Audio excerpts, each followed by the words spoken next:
In the year 2077, the virtual game Apocalypse became a reality. The world's order collapsed, and Earth turned into a living hell. Humans began awakening supernatural abilities. In this chaotic world, Zhang City's richest playboy, Ye Xiao, managed to protect Qin Yanran at all costs. He spent a fortune hiring 10 experts to help her level up, ensuring she had access to the best resources. He spared no expense, even depleting his entire fortune to buy a divine artifact for Qin Yanran. Whenever valuable opportunities or equipment appeared, Ye Xiao immediately handed them over to her. Thanks to his support, Qin Yanran finally rose to become a god-tier powerhouse in the Dragon Country. Today was supposed to be their wedding day. Everyone was overjoyed to see what they believed was a match made in heaven. Many even envied Qin Yanran, dreaming of having such a wealthy, devoted man propose to them. However, at the wedding ceremony, Qin Yanran smiled and hugged Ye Xiao, only to suddenly declare that she would never marry him. Right before his eyes, she tore out his heart. Shocked and in agony, Ye Xiao asked why she would do this. Lying on the ground at death's door, he couldn't fathom why the woman he loved with all his heart would betray him so cruelly. Qin Yanran replied that money couldn't buy her true feelings. She accused Ye Xiao of trying to use lavish gifts to coerce her affection. She accepted his gifts, but that didn't mean she shared his love. Everything she had achieved was due to her own hard work. The only person who truly understood her struggles was Zhou Hong. She intended to give Ye Xiao's heart to Zhou Hong so she could hear its heartbeat every day. To her, that was the ultimate romantic gesture. Realizing that Qin Yanran and Zhou Hong had only used him for his wealth, Ye Xiao watched in despair as Zhou Hong laughed and stepped on his face. Everything that belonged to Ye Xiao now belonged to Zhou Hong. Just like that, Ye Xiao died, still unable to understand why Qin Yanran had betrayed him after he sacrificed everything for her. His heart was filled with fury. He refused to let things end this way. He wanted them to pay for what they had done. In the midst of his rage, Ye Xiao suddenly opened his eyes and found himself in a familiar place. Qin Yanran was standing before him, shouting at him. She demanded a little more of his money, claiming she was only taking it to preserve his dignity, and warned him never to bother her again if he continued clinging to her. Ye Xiao barely registered her words. He was too shocked. Had he been reincarnated? It dawned on him that he was now back in the week before Apocalypse descended. There were 200,000 yen on his card, the monthly allowance he used to give Qin Yanran. Recognizing the scene unfolding before him, Ye Xiao realized he had truly returned to the past. Qin Yanran continued berating him, complaining that classmates called her a gold digger for taking his money, causing her endless mental anguish. Remembering the betrayal he had suffered, Ye Xiao glared at her, rage burning in his heart. This time, he wouldn't let history repeat itself. Scared, Qin Yanran asked Ye Xiao if he was regretting his actions. In response, he quickly pushed her away and told her that if she was only taking his money for his own good, then he would never give her anything again. Hearing this, Qin Yanran suddenly softened her tone and asked if this was another one of his tricks. She said that since he had come all this way, she would reluctantly accept his card once more. But Ye Xiao, furious, ordered her to get lost immediately. Shocked at his sudden change in attitude, Qin Yanran demanded to know how he dared to speak to her like that, warning him that he would regret it. Ye Xiao then removed her shoes he had paid for, and told her to leave them behind before she left. Incensed, Qin Yanran shouted that he shouldn't think a little bit of money made him so great, and that he should remember what he had done today. She vowed that even if he knelt and begged her in the future, she would never acknowledge him again. Ye Xiao tossed the shoes into a nearby trash bin, replying that if she truly never wanted to see him again, that would be a blessing. He warned her not to appear in front of him anymore because he had more important matters to attend to than waste time on her. At that moment, Ye Xiao recalled that the Apocalypse beta test would begin in just 1 week. During the first 10 minutes of that beta test, the recharge system would be briefly activated. He needed to secure enough funds before the test started. He immediately contacted Ye Lin, a relative who had always wanted to buy out his shares in the family corporation. Ye Lin was surprised to hear that Ye Xiao suddenly wanted to sell all of his shares. Ye Xiao explained that he wanted 20 billion for the shares, not a cent less. If she agreed, she would have 5 days to complete the paperwork and transfer the money into his account. Ye Lin readily agreed, assuring Ye Xiao there would be no problem. She was pleased to see him finally decide to hand over Ye Corporation to her. However, Ye Xiao reminded her that there was no time for idle chatter, and told her to call him once everything was ready. With his financial problem now solved, Ye Xiao only needed to wait for the Apocalypse beta to arrive. This time, he thought, I'll climb to the top alone. A week later, the Apocalypse beta arrived. Ye Xiao quickly registered and created his account. A welcome window appeared, informing him that this was the beta version of the game, which would last for 3 days. After that, the public version would go live. Logging into the game gave Yahello a familiar feeling. This is it, he thought, the starting point of Apocalypse. He chose the nickname Knight Xiao and selected the Beast Tamer class. In his previous life, he had witnessed a guild get obliterated by a god-tier beast tamer commanding a dark abyss dragon. This time, with his unlimited funds and resources, he would master the beast tamer class. After finalizing his nickname and class, Yahello opened the top-up, recharge window, and successfully deposited $20 billion into the game. Within the next 3 days, he expected the value of those in-game coins to multiply tenfold. Suddenly, the system congratulated Yahello for being the first player to recharge over $1 billion. As a reward, it unlocked a unique hidden profession called Wealth. Yahello was taken aback. He had never heard of a hidden class unlocked by spending so much money. Could it be God of Wealth? At that moment, a red frog appeared from within the system, casually smoking and speaking to him. Yahello stared in disbelief, wondering where the frog had come from. The frog introduced itself as Ebisu, Yahello's wealth mentor, announcing that Yahello was now the 709th God of Wealth under his guidance. However, Yahello didn't believe the toad at first. How could a toad possibly be a wealth mentor? Feeling insulted, the toad snapped its fingers to show Yahello what true wealth looked like. Suddenly, countless system notifications appeared before Yahello. Innate talent, wealth rolling in, level, 1 point. The most basic ability of the God of Wealth, allowing him to generate wealth. His gold coins will increase by 1% daily. Innate talent, penny pincher, level. As a God of Wealth, he rejects all losses. Upon death, no gold coins or items will drop. Innate talent, extraordinary luck, level, 1 point. It's said that money brings good fortune. Possessing immense wealth also grants excellent luck. Innate talent, unmatched charm, level, 1 point. Even the ugliest person becomes handsome when they're generous. His charm increases by +50. Innate talent, power of the wealth. God, love 1 point. As a god, he wields divine power. For every 1,000,000 gold coins he spends, he gains +1 random attribute point, up to 100 points per day. Seeing so many innate talents at once, Yahello was astonished. No wonder it was classified as a hidden class. Although the abilities didn't seem directly offensive, the toad pointed out that any one of these God of Wealth talents could bring unimaginable riches. When Yahello noticed the effect of wealth rolling in, he realized that with his current 2.2 billion in gold, he would earn 22 million extra gold daily. And with power of the wealth god, that translated into 22 free attribute points every day. He quickly concluded that this God of Wealth class was simply overpowered. In his previous life, he had spent all his money on Xinyanran, but in this life, as a God of Wealth, he was determined to show the world the true power of money. With this golden finger, he wouldn't have to wait to become stronger. Yahello immediately spawned into the newbie village. He noticed there weren't many players around, making it the perfect time to level up quickly. However, starting as a beast tamer was dozens of times harder than other classes. In the early stages, he couldn't tame powerful beasts. He needed a good strategy. The toad chastised him for recklessly choosing beast tamer, reminding him he didn't even start with a proper weapon. But Yahello insisted that the toad just didn't understand. The beast tamer class had the highest potential for growth if nurtured correctly.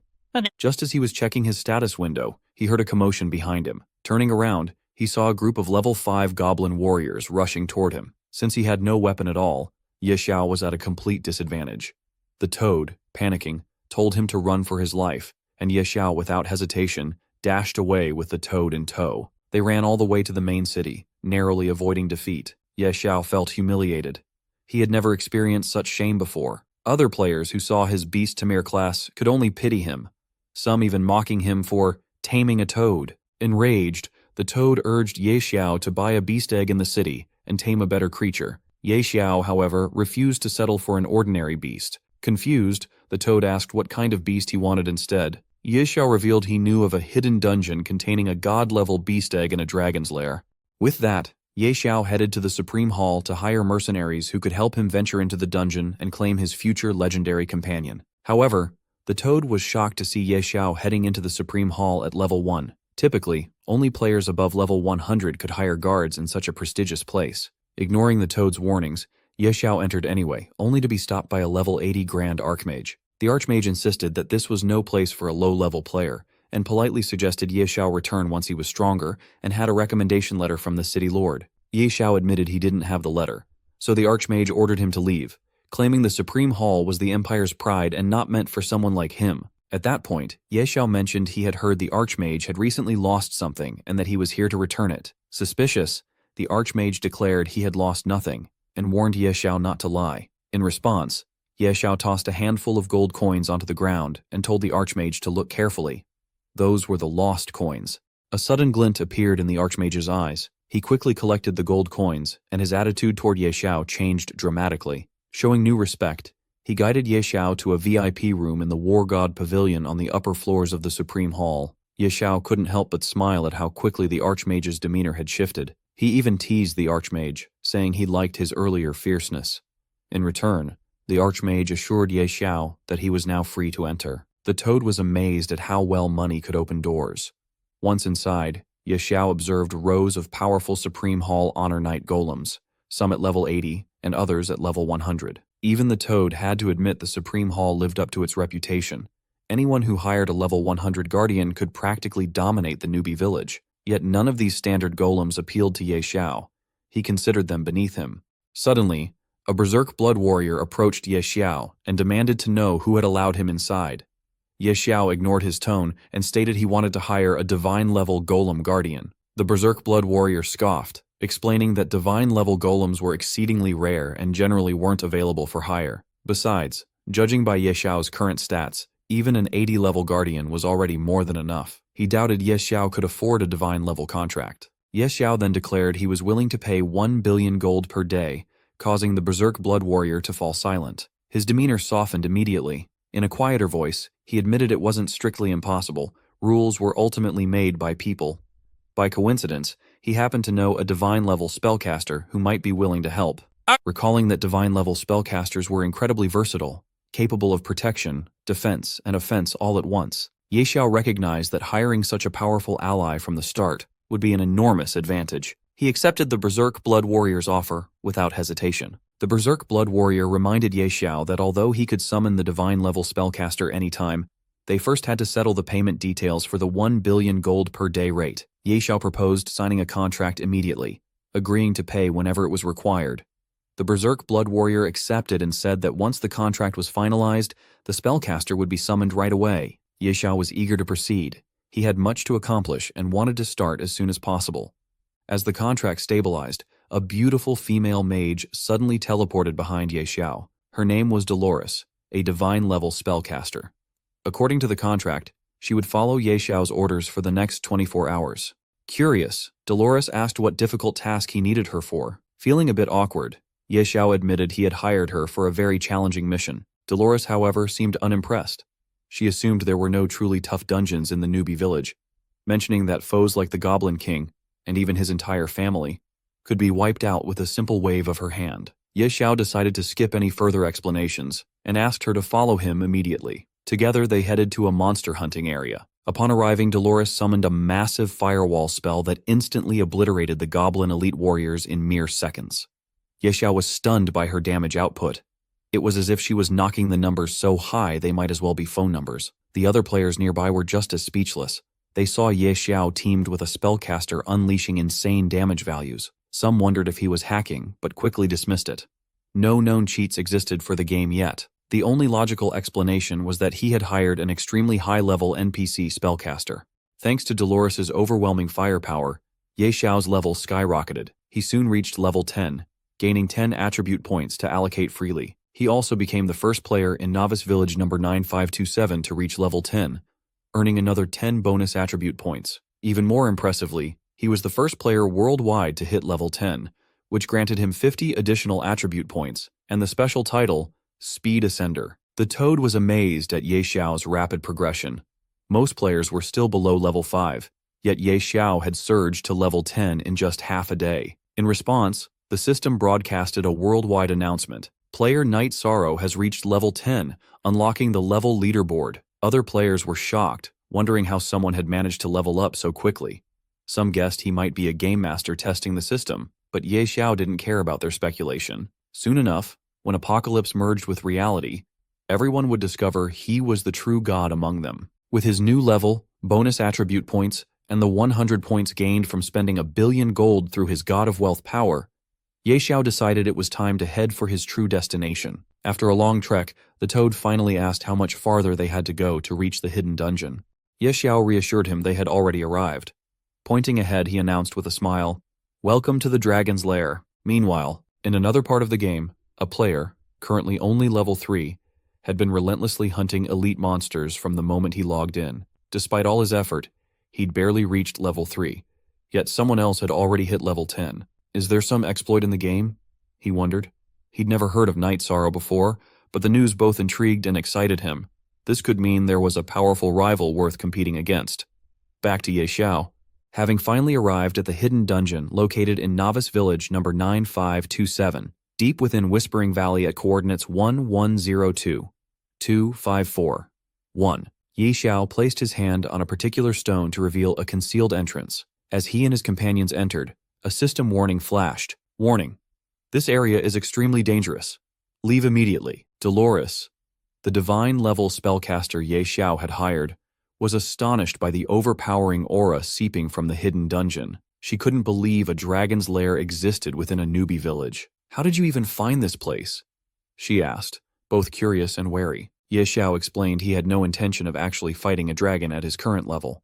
A level 100 berserker in his previous life had accidentally triggered a hidden quest, explore the dragon's lair, and discovered the entrance was in the novice village. Nobody believed him at the time, so he ventured in alone and never returned. In Ye Xiao's past life, he'd bought that berserker's battle footage for a high price and learned there was a rare dragon egg in this dungeon. Now he intended to claim it. Both Dolores and the toad, Ebisu, were shocked when Ye Xiao revealed he planned to steal a dragon egg. Dolores warned him that stealing a dragon egg was often harder than slaying the dragon itself. Ye Xiao, however, insisted that someone of her caliber, a god-tier sorceress, could handle the challenge in seconds. Venturing deeper into the lair, the group soon spotted a massive dragon in deep slumber. Dolores froze in place. "That's a Tier 5 radiant dragon," she exclaimed in disbelief. "Even a Tier 3 dragon can destroy an entire guild. A Tier 5 radiant dragon is in another league entirely." Ye Xiao's eyes gleamed. The egg of such a powerful creature had to be incredibly valuable. He was determined to obtain it at any cost. Dolores, however, shook her head, refusing to fight. Even doubling her commission wouldn't change her mind. She claimed it was simply impossible. Ye Xiao then clarified he had no intention of battling the dragon directly. He just needed her to buy him some time while he snatched the egg. Dolores still hesitated. A Tier 5 radiant dragon was beyond formidable. As she started to walk away, Ye Xiao tripled her fee on the spot. With such a massive offer, Dolores finally relented. "I can only hold off the dragon for 3 minutes at most," she warned. "Use that time wisely to grab the egg." She then cast multiple buffs on Ye Xiao, each lasting exactly 3 minutes, and told him bluntly, "The rest is up to you." Revised version. Seeing this, Ye Xiao realized just how incredible and terrifying a god-tier sorceress could be. Sister Tao Lacey unleashed her full power against the dragon, using ice arrows to restrict its movement and draw its rage away from Ye Xiao. With the dragon's attention focused on her, Ye Xiao slipped behind it, hoping to steal the dragon egg undetected. He reminded Sister Tao not to let the dragon notice him. Otherwise, they'd be done for. But Sister Tao was quickly running out of steam. She called out to Ye Xiao that she could only distract the dragon for another minute and a half, so he needed to hurry. When Ye Xiao tried to lift the dragon egg, he realized it was far heavier than he'd expected. He asked the toad, Ebisu, to help, but the toad clumsily knocked over some armor lying nearby, causing a loud crash that caught the dragon's attention. Enraged, the dragon turned toward them. Ye Xiao grabbed the egg in a panic and yelled for Sister Tao to do something. Mustering her remaining mana, Sister Tao erected an ice wall to slow the dragon's advance, but it was nowhere near enough. The dragon roared and unleashed a Dragon King's breath, forcing Sister Tao to warn Ye Xiao to run for his life. She herself fled as well. Seeing her also running away, Ye Xiao shouted after her in confusion, but she reminded him their 3-minute deal was over. She wasn't some invincible being who could take on a Tier 5 dragon indefinitely. Together, they barely escaped the dungeon before they were incinerated by the dragon's breath. Though it was a close call, Ye Xiao successfully managed to snatch the dragon egg. Outside, Sister Tao admitted that if this egg truly belonged to a Tier 5 dragon, then the risk they'd taken would be worth it. She also reminded Ye Xiao not to forget her commission. Because of this mission, Tao Lacey's favorability toward Ye Xiao increased, now sitting at 60. Ye Xiao assured her she'd be paid promptly. He then turned his attention to contracting the beast. The toad teased Ye Xiao, hoping the egg wouldn't hatch into something bizarre. Otherwise, that 300 million he'd spent to hire Sister Tao would have gone to waste. Ignoring the jab, Ye Xiao placed his hand on the dragon egg. Success or failure, it all came down to this moment. The shell cracked, revealing a small green dragon, but there was something odd about its appearance. It didn't look like a radiant dragon hatchling at all. Its coloration was wrong. Taken aback, they wondered if this meant the radiant dragon had been cheated on? When Ye Xiao checked the little dragon's status, he was completely stunned. It turned out to be a mythical tier Azure Sky Dragon, currently at level 1. Yet its base stats were already off the charts. Strength, 500. Constitution, 500. Agility, 500. Spirit, 500. In addition, it had several overwhelmingly powerful talents. 1. Absolute Suppression. As a mythical tier beast, the Azure Sky Dragon naturally suppresses lower tier creatures. Deals plus 30% damage to creatures below mythical tier. Receives negative 30% damage from creatures below mythical tier. Second Dragon King. The Azure Sky Dragon, as the supreme being of the dragon race, naturally suppresses all dragon-type creatures. Deals plus 50% damage to all dragons. Receives negative 50% damage from dragons. Third Mythical Bloodline. As a mythical tier beast, the Azure Sky Dragon has an incredibly resilient body. Gains increased stats upon leveling. HP regen, 200 per second. Mana, regen, 200 per second. HP plus 100%, mana plus 100%. It also possessed several devastating skills. First, Earth-Shaking Dragon Roar, a group stun skill. The Azure Sky Dragon unleashes a thunderous roar, shaking the very land. All creatures within a 20-meter radius are stunned for 1.5 seconds, regardless of tier or type. Cooldown, 30 seconds. Mana cost, 2,000. Dragon King's Breath, a single-target skill. The Azure Sky Dragon breathes scorching flames that deal 500% of its strength as true damage to a locked target. This attack cannot be dodged. Cooldown, 5 seconds. Mana cost, 1,000. Third, Dragon King's Wrath, a unique talent skill. The Azure Sky Dragon enters an uncontrollable rage, determined to obliterate everything in its path. Deals strength plus constitution, % true damage indiscriminately to all creatures within 50 meters. Cooldown, 30 days. After activation, all stats permanently decrease by 5%, and the dragon falls into a 5-day slumber. With 500 strength at level 1, even its basic breath attack would inflict well over 2,500 damage, an amount no normal player could withstand. Sister Tao congratulated Ye Xiao on his extraordinary luck, pointing out the hatchling's absurd stats and immeasurable growth potential. If this Azure Sky Dragon matured, its power would be terrifying. Overjoyed, Ye Xiao decided to name the hatchling Little Gray. The toad was equally delighted that this formidable beast was now unmistakably Ye Xiao's companion rather than his own. But suddenly, Ye Xiao noticed the toad holding something strange, a badge. Curious, Ye Xiao asked him where it came from. The toad explained he'd picked it up from the dragon's nest.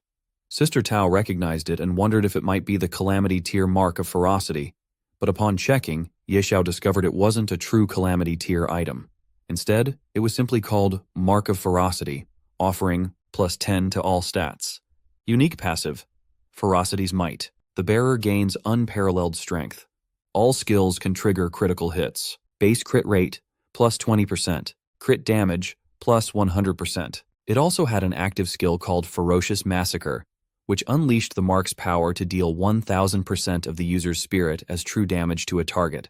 This attack had double the normal crit chance, and if crit chance exceeded 100%, any overflow converted into additional crit damage. It also had a 5% chance to cause instant death. If the target's HP fell below 20%, the instant death effect was guaranteed. The skill's cooldown was 10 days. Judging by the badge's monstrous stats, Sister Tao told Ye Xiao it was likely a Calamity tier item. The toad, however, insisted Ye Xiao hand it over, complaining that he had risked his life to retrieve it from the dragon's lair. Ye Xiao countered that, thanks to the toad's clumsiness, they'd nearly lost their lives, so it was only fair that he keep the badge as compensation. Still unwilling to concede, the toad demanded 10,000 coins per day if Ye Xiao wanted to hold onto the badge. Ye Xiao tried to sweet-talk him, saying they were buddies, and money shouldn't matter between them. The toad snapped back that Ye Xiao only acted friendly when he wanted something.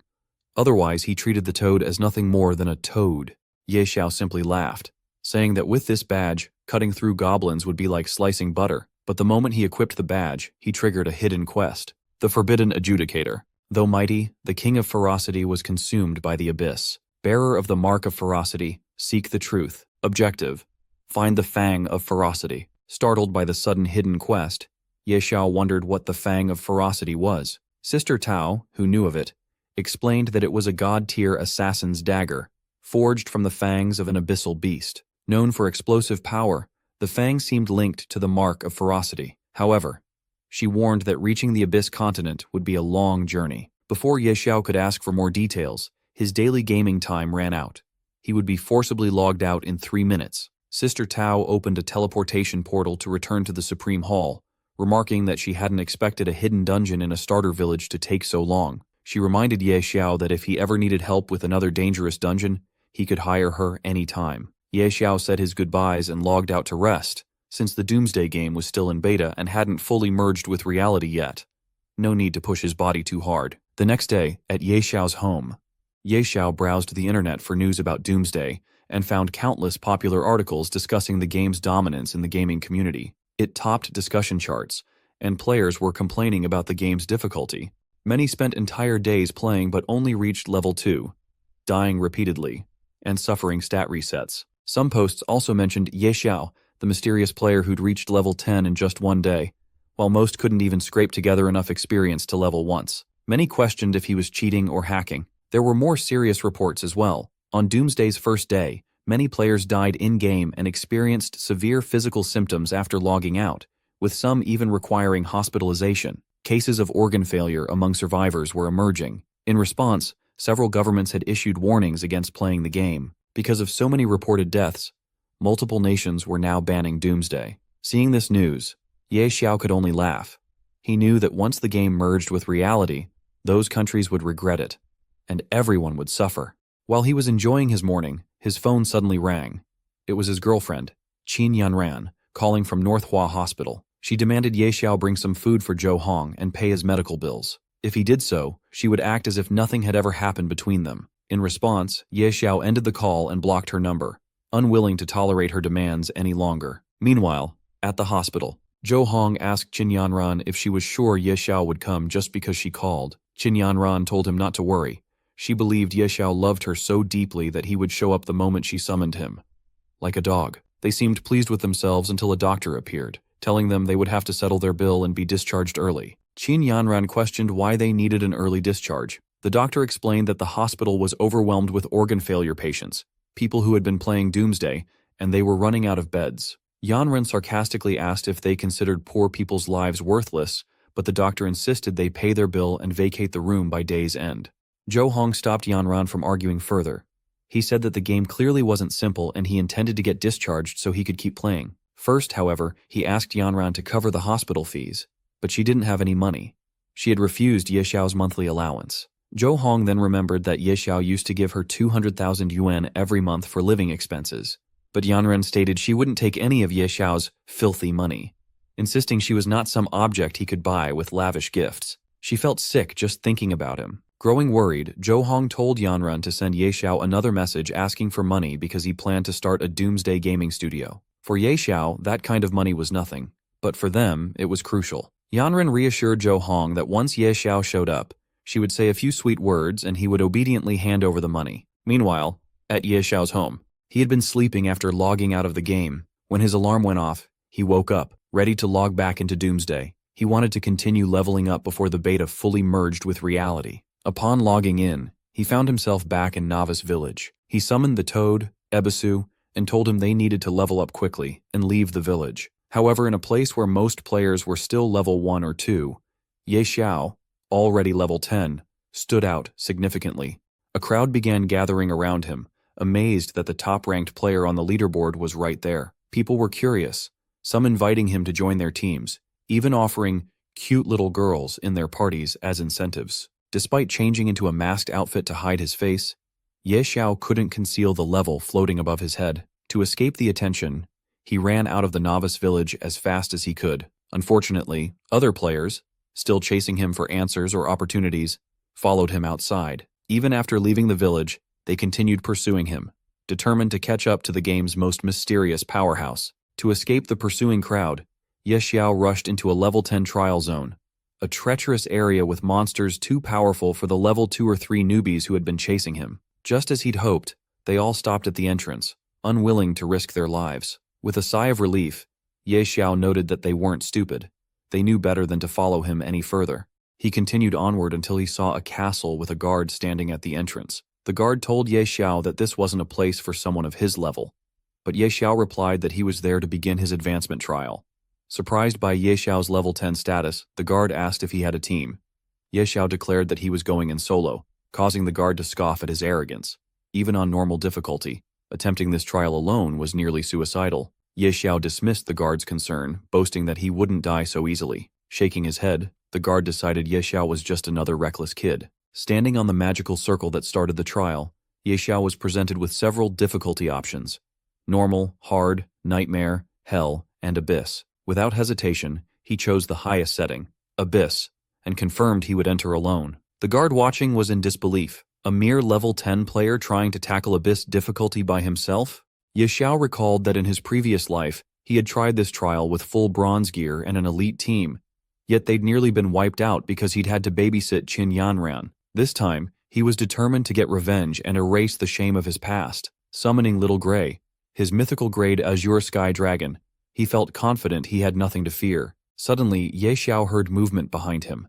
It was a level 10 mutated snow wolf with 5,000 HP and 5,000 MP, along with imposing stats: Strength 300, Constitution 500, Agility 300, and Spirit 500. As an abyss creature, once it locked onto a target, it was like facing death itself. Even Ye Xiao felt a twinge of fear. 5,000 horsepower was immense for a level 10 monster. He quickly commanded Little Gray to attack. The dragon unleashed Dragon King's breath, dealing a massive 2,500 damage. Little Gray followed up with physical claw attacks that did another 500 to 600 damage. The Snow Wolf's HP plummeted, sending it into a berserk state. Before it could strike back, Little Gray used earth-shaking dragon roar, stunning the wolf and leaving it helpless. Then another Dragon King's breath finished the job. Upon defeating the wolf, Little Gray leveled up 4 times in a row. Ye Xiao was thrilled to see such rapid progression, plus 4 levels in an instant. Checking Little Gray's updated stats, he found that the dragon gained plus 50 to each stat per level, confirming that mythical grade beasts grew at a terrifying rate. It even unlocked a new, incredibly powerful skill. The Snow Wolf also dropped some impressive loot: a Blood Wolf Fang dagger, dark gold grade, and a Snow Wolf bow, dark gold grade. Ye Xiao marveled at the quality. Mutated bosses in Abyss. Difficulty seemed to drop vastly superior items compared to his past life. While he was inspecting his new gear, another demonized monster suddenly appeared behind him. Its stats were just as insane. Without hesitation, he ordered Little Gray to engage, and their battle raged on for another half hour. After half an hour, he finally defeated the Dark Abyss Tiger. Yet after such a fierce battle, he was so exhausted, it felt as if his legs would fall off. Still, defeating the Dark Abyss Tiger yielded several dark gold grade items, including a pitch-black sword, one-handed, and a spiked tiger shield, one-handed. Toda also picked up several pieces of gear. With this equipment, once he returned to the city, he could earn a decent amount of gold. However, Ye Xiao told him that he wasn't heading back. Instead, he wanted to challenge the trial boss and take it down. Toda was shocked. He asked Ye Xiao if he was joking. Even though they had killed so many monsters, Ye Xiao was still only level 7. How could he possibly handle the boss alone at that level? Ye Xiao told Toda not to worry. In his previous life's Abyss trial, the final boss was only Lord level. With Little Gray, who could easily take down 2 demonic monsters, and with everyone's help, defeating a Lord level boss would be as simple as slicing vegetables. He promised Toda he would show him what it meant to be a pro. Toda, however, was skeptical. They soon reached the deepest part of the abyss. The system immediately warned them that they had entered an extremely dangerous area and advised them to flee. Nevertheless, Ye Xiao was determined to see this through. In his past life, he had been a man of honor, trapped by love and emotions, only to be betrayed in return.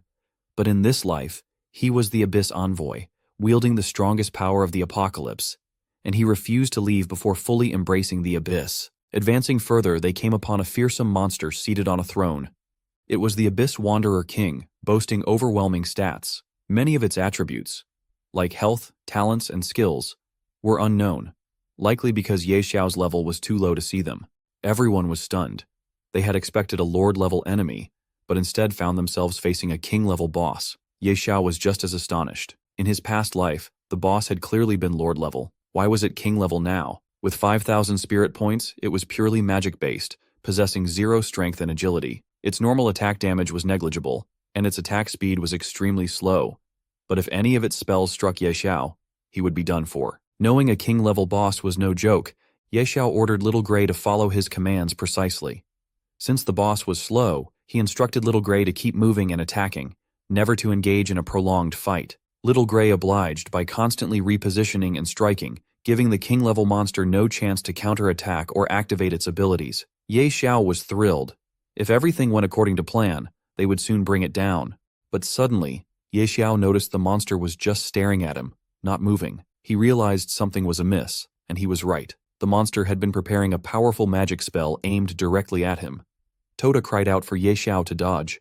He barely managed to evade the spell, but the boss continued focusing all its attacks on him. Confused about why the boss singled him out, Ye Xiao called for Little Gray to help before he ran out of stamina. Little Gray rushed in, unleashing a Dragon King's breath that sent the boss crashing into a distant wall. If the boss didn't die soon, Ye Xiao would collapse from constant movement. Irritated and frightened, Toda shouted that if Ye Xiao ever dragged him to such a dangerous place again, he would refuse to come. At that moment, multiple system notifications appeared before Ye Xiao. Congratulations, you have completed the Abyss trial. Your beast, Little Gray, has reached level 10.